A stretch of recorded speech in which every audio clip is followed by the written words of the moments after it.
Grandma, dinner's ready. Thanks, Tyler. I said that as I bit into the raw carrot in front of me. I hadn't eaten anything since the morning, so whether it was raw or not didn't matter to me. If I could survive the day, that was enough for me. There's one more, I'll go get it. My grandson, Tyler, said as he hurried to the kitchen. He then took another carrot from the vegetable drawer and placed it on the plate. That's when my husband, who had been away on business, came home. Hi, Grandpa. You were home early, it's not even night yet. Were you surprised? I wanted to see everyone so much, I took the first train back this morning. Tyler, you're doing great. Is that for your rabbit? No, this is just Grandma's usual meal. What? What are you saying? Following Tyler into my room, my husband exclaimed, "Kay? What are you eating?" He was instantly shocked at the sight of me gobbling down raw carrot. Rushing over, he hugged me tight. Robert! Is it really you? Of course it is, Kay. You've lost so much weight, what happened? While confused, Robert gently stroked my gaunt back. Robert! I've... My long-suppressed emotions came flooding back, and tears poured from my eyes like a flood. I am Kay, soon to be 60, a full-time housewife. This is a story from when I was 55. I have a husband, Robert, who is 2 years older than me, and a son, Alex. At our workplaces, we knew each other. My husband's company was one of the clients of the company where I worked, and he was the salesperson in charge. Back then, my job mostly involved odd jobs and serving coffee to visitors and male employees. I knew him by face and name, but we rarely spoke. That changed about 6 months after I joined the company. On one such day, as he came for sales as usual, he approached me at lunchtime. Would you like to go to lunch with me? Surprised by the sudden invitation, I was speechless for a while. Oh, I'm sorry I surprised you so suddenly. As he apologized looking embarrassed, I hurriedly said to him. Please don't apologize, I didn't expect you to ask me out. May I join you for lunch? I still clearly remember how happy he looked then, even after more than 30 years.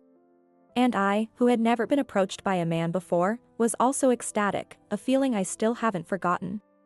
After being asked out for lunch several times, we started seeing each other on weekends, and we officially started dating on Valentine's Day night. A year later, on Valentine's Day, he proposed to me, and we got married.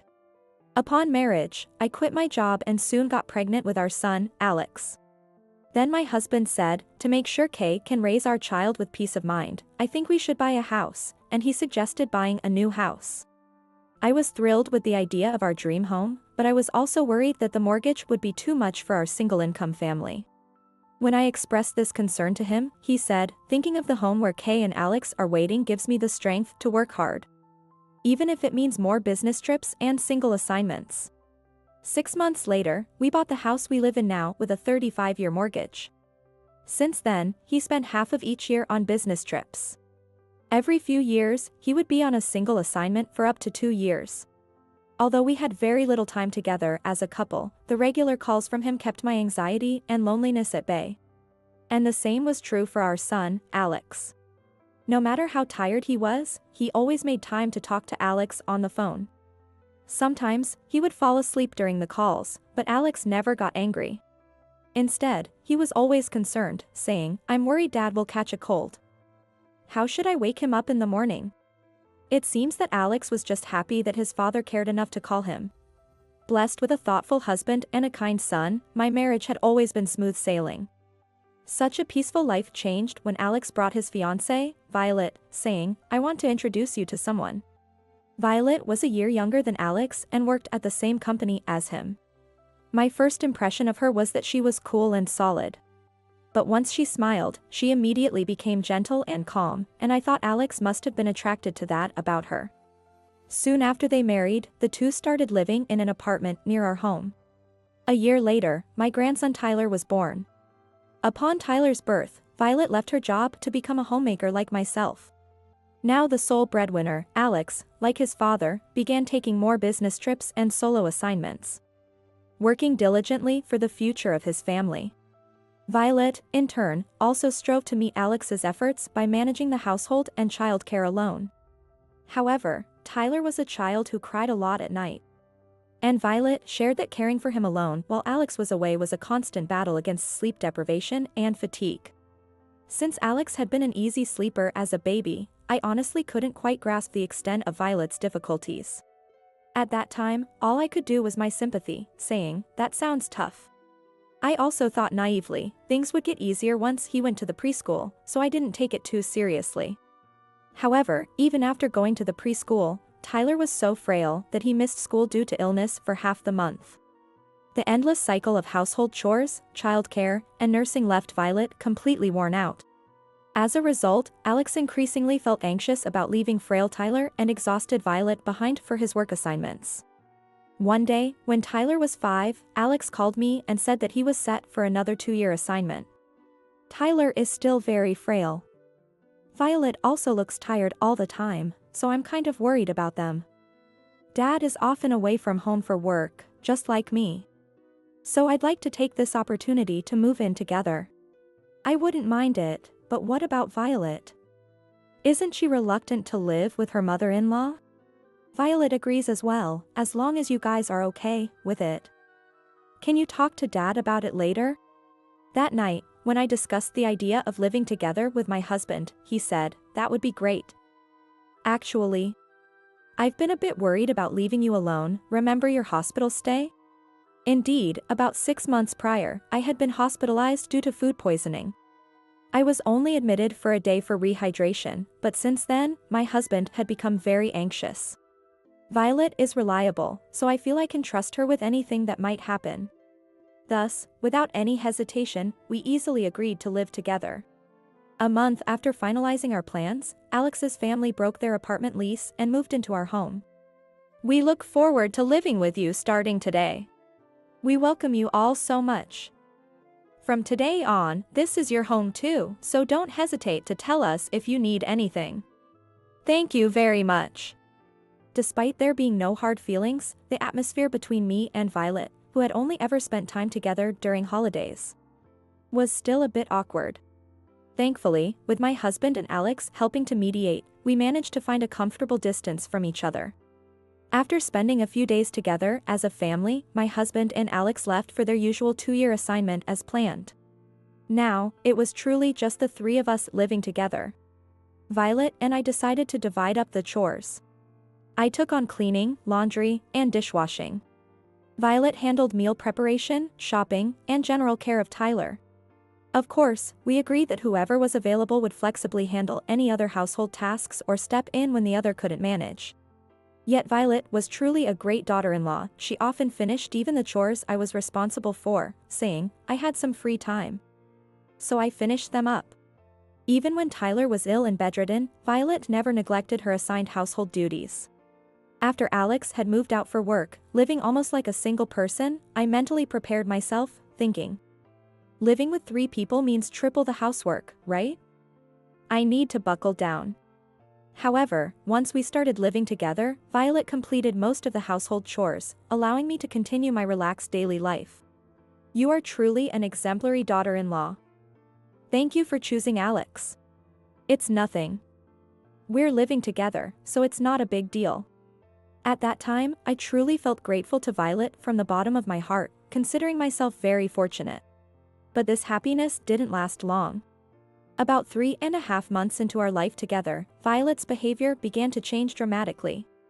She was constantly checking her phone during meals and conversations, unable to settle down.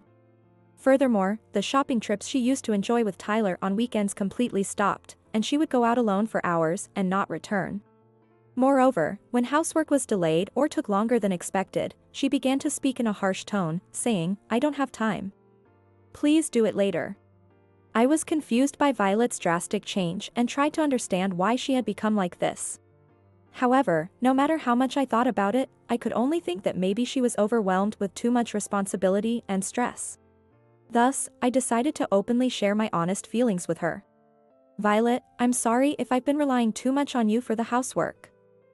From now on, I'll take on more, so why don't you take a break? I intended to show as much consideration as possible, but Violet's response was a nonchalant, "What? Oh, I'm fine, really. Don't worry about me."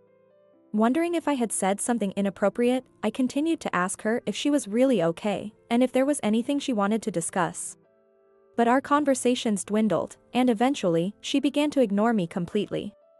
Moreover, Violet took over all the household chores, insisting, "Please don't touch anything." But the reason she gave was unreasonable. When you touch things, they end up smelling old, which is bothersome. She also completely ignored my meals and laundry. I had no choice but to try to cook it myself. However, Violet was furious with me and wouldn't let me use the kitchen, saying, "I told you not to touch anything." In the end, I had to buy food from supermarkets or convenience stores and eat alone. As for laundry, I had to secretly wash it while Violet was out and dry it in my room or use a laundromat. Furthermore, I needed Violet's permission to even talk to or interact with Tyler. The relationship had become so strained it hardly felt like family anymore, and it was wearing me down. The only way to change the current situation was still to discuss it. However, whenever I tried to speak to Violet, she would either ignore me or become furious. Determined to break through, I addressed her more firmly than usual despite her continued indifference. "Violet, if you don't talk, I won't know what's going on. Please, talk to me more." Unexpectedly, this approach led to a shocking outcome. "Shut up. I told you to be quiet, so just be quiet." With that, Violet suddenly slapped me across the face. I was prepared for insults and shouting, but I had never expected her to actually hit me. Shocked, I was frozen in place. Violet herself seemed very surprised by her action, but ultimately, I remained silent. This incident unfortunately worsened her behavior towards me even further. Initially, I wondered why Violet had changed so drastically. The reason was her affair. Violet's affair was with a college classmate, who was also married. About a year before we started living together, they met again at a college club reunion. Finding common ground in both having families, they exchanged contact details under the guise of being each other's confidant. Exhausted from caring for Tyler and overwhelmed by single parenting, Violet quickly became engrossed in her interactions with her affair partner. Before long, their relationship developed into a romantic one. During her apartment life, Violet neglected household duties to go on dates with her lover. Whenever the house was a mess, she excused it by claiming, "Tyler got sick again, and I couldn't keep up with the housework," and Alex, often away on business trips or solo assignments, didn't suspect anything. Given that Alex was often away on business or on solo assignments, it was impossible for him to fully grasp the day-to-day activities at home. Therefore, he simply believed everything Violet told him. This affair lifestyle took a sudden turn shortly after we began living together.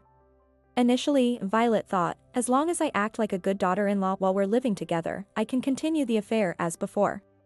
Thus, she actively managed my share of the household duties and started to play the part of the good daughter-in-law. However, suddenly taking on all the household chores she had previously neglected for the sake of her affair proved to be a significant burden. Gradually, Violet became overwhelmed with chores, making it difficult to find time for her lover. As a result, her lover's attitude turned cold, and he began to decline her invitations for dates. Her frustration and irritation from this situation were then misdirected at me. At that time, unaware of the situation, I continued to reflect on my own words and actions, constantly seeking ways to connect with Violet. Unfortunately, I kept offering words of concern that were, unbeknownst to me, misplaced. For Violet, who was struggling with her relationship with her affair partner, my attempts to help only seemed like unnecessary meddling. Undoubtedly, Violet must have been thinking, "Just leave me alone." Violet, wanting nothing to do with me, and I, desperately trying to connect with her. In such a mismatched relationship with me, Violet's frustration likely escalated further. Ultimately, this tension led to the point where she slapped me, a situation I inadvertently provoked by pushing for interaction. Violet began to harass me under the guise of a discipline following this incident. "It's your fault I have to dispose of the lunch waste, so as punishment, you're banned from shopping and going out," she declared. Then, she hid my wallet and shoes somewhere. She started giving me excess raw vegetables from the fridge and leftovers from my grandson's meals as a substitute for meals. She even prohibited me from taking baths. As a result, my body odor became stronger. Then, wearing a mask and gloves deliberately, Violet would burst into my room, exclaiming, "You stink," and push me into the bathroom to wash myself in a bathtub filled only with cold water. The gas was turned off, so I couldn't even use hot water. She handed me a ragged towel resembling an old rag, and after bathing, I was sent back to my room with wet hair. Fortunately, it wasn't winter, so I didn't catch a cold, but my body was completely chilled. This forced water bathing continued daily until Violet was satisfied. "I can't take this anymore. I'll collapse if this goes on." One day, feeling my life was in danger, I tried to reach my husband and Alex while Violet wasn't watching. Unfortunately, she caught me in the act, and my smartphone was confiscated. Moreover, as part of the discipline, I was forbidden from leaving my room.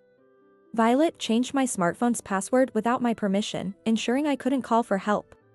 She even impersonated me in replying to messages from my husband or Alex, who occasionally contacted me. However, she couldn't impersonate me during phone calls.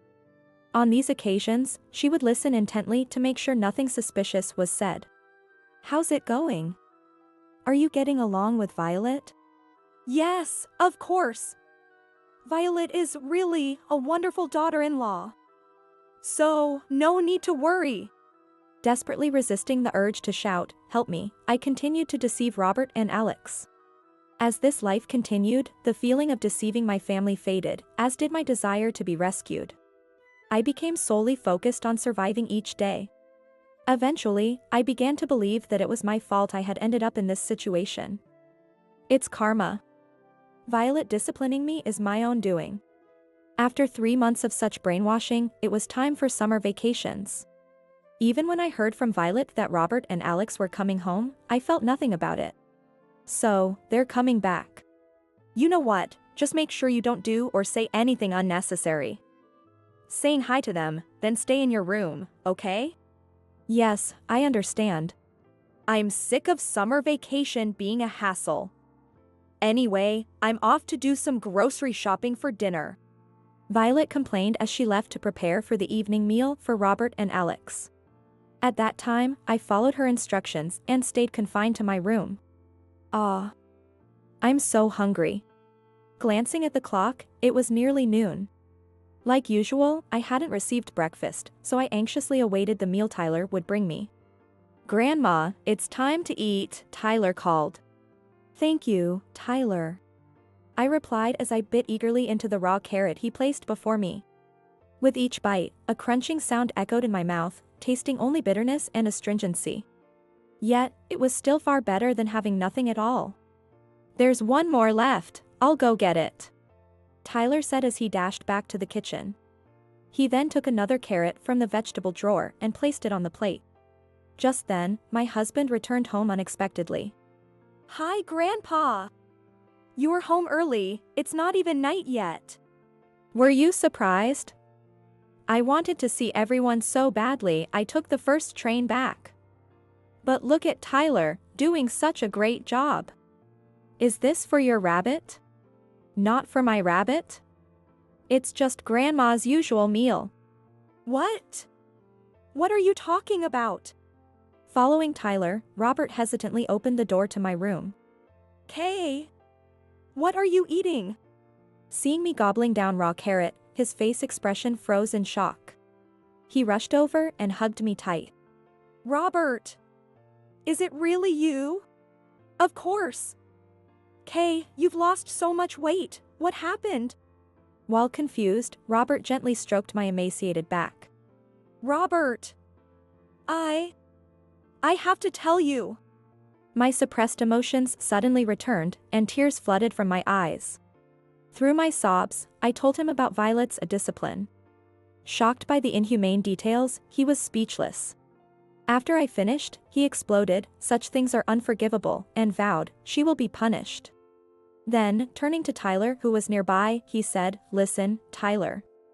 Grandpa is going to give Mommy a surprise. So you shouldn't tell her that Grandpa is back, okay? Can you keep that secret?" "A surprise?" "Yeah, I got it." "I won't tell Mom," Tyler replied before heading back to the living room to continue watching TV. Meanwhile, Robert stashed all his bags into the closet, took out his phone, and waited inside for Violet's return. Minutes later, with heavy footsteps, she came home. She roughly placed the shopping bags in the kitchen, ignored Tyler, and rushed straight to my room. Damn it! Why haven't I received a reply? I'm so frustrated, she exclaimed as she began throwing cushions on the floor at me. It's all your fault. Why did you agree to live together? Normal people would say no. You're so selfish. Take responsibility, she yelled furiously. As usual, I sat quietly, enduring the barrage. I knew if I remained silent, Violet would eventually get tired and leave the room. But today, Violet was different. I'm really sick of having to take care of them for a week on top of it all. Your husband and son, right? Turn them away or do something. You worthless piece of shit, Violet exclaimed as she grabbed a cloth hanger nearby. She raised it, aiming to strike my head with force. Overcome with fear, I instinctively ducked. In the next moment, a loud voice shouted, "Stop," and Robert burst out from the closet. Wait, what? Robert, why? He rushed to my side, shielding me while glaring fiercely at Violet. In a tone I had never heard him use before, he demanded, Violet, what is going on here? This is, so, I'm a little frustrated, she stammered, quickly hiding the cloth hanger behind her back. So you think it's okay to throw things because you're frustrated? He asked pointedly. She looked away, her eyes darting around. Well, it slipped out of my hand. Or rather, it just happened, it was an accident. So, basically. Her excuses left Robert exasperated, and he sighed in disbelief. Right then, he called the police. When the police arrived, he presented the videos he had secretly recorded of the discipline as evidence. As a result, Violet was arrested on the spot for suspected domestic violence. Silently, Violet got into the police car. But for a moment, she looked back, her eyes filled with hatred and bloodshot. Watching her, I felt a deep chill. Her face seemed almost demonic. How could someone who was such a good daughter-in-law turn out like this? At that time, unaware of the affair, my mind was filled with questions and regrets. As the police car disappeared, Robert sighed heavily and then made a phone call. Hello? Alex, where are you right now? The person on the other end of the phone was our son, Alex. Now? I'm about to switch trains. Is everything okay? Violet has just been arrested for domestic violence. Grab a taxi or anything, but come home as soon as possible. Domestic violence? Arrested? What? I'm not following you. Alex through the phone sounded clearly confused. Anyone would be if they were told their spouse had been arrested. To Alex, Robert firmly said, I'll explain everything when you get back. Just hurry home, before abruptly hanging up. A little while later, Alex arrived home, his face pale with shock. Violet! Hey, Violet! Mom, where's Violet? Seemingly panicked, Alex frantically searched the house, calling out for Violet. To him, Robert calmly said, Violet isn't here. Alex, we need to talk now, so have a seat. Guiding him to a chair in the living room. And so began the family meeting between myself, Robert, and Alex. First, Robert explained how Violet had been arrested. The story was so terrible that Alex wore a look of disbelief. However, seeing my emaciated appearance, the disarrayed house, and the video evidence forced Alex to accept the harsh reality. Is it really true? That Violet did this to Mom? Frozen in shock, Alex stared at the smartphone screen, prompting Robert to gently offer him a cup of coffee.